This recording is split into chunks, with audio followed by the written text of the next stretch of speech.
आलो ना मग आपल्या कावडसाठी घरी, आणि आपल्या कावडचा जलवा पाहूनच घ्या. पूर्ण जलवा पाहासाठी फॉलो करूनच घ्या.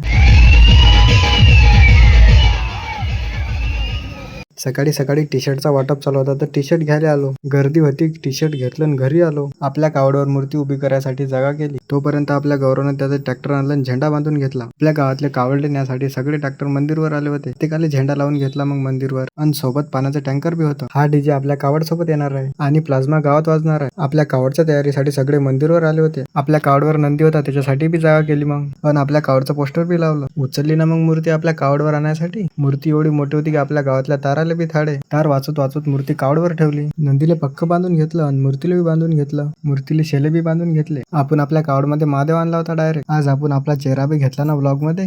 झाली सगळी तयारी, निघली ना मग आपली कावड. एक हाताला शेला राहिला तो बी घेतला बांधून. आपल्या गावची चिल्लर पार्टी झेंडे घेऊन तयारच होती. निघली मग आपली कावड. कावड निघली का नाही तर पहिल्यानं पोरानं माहोल करणं चालू. गावात अनाऊन्स केलं की आपली कावड निघणार आहे, आणि सगळ्यात सूचना बी देऊन दिल्या. सूचना दिल्या निघली आपली कावड. अशी मग आपल्या गावातली कावडची पब्लिक सांस्कृतिक कपडे घालून आपल्या कावड सोबत फोटो काढले. टाकली आपली कावड ट्रॅक्टरात आणि निघलो गोमेदरला जायसाठी. अजून तर आपला तांडव बाकीच आहे. भेटू मग पुढच्या पार्ट मध्ये.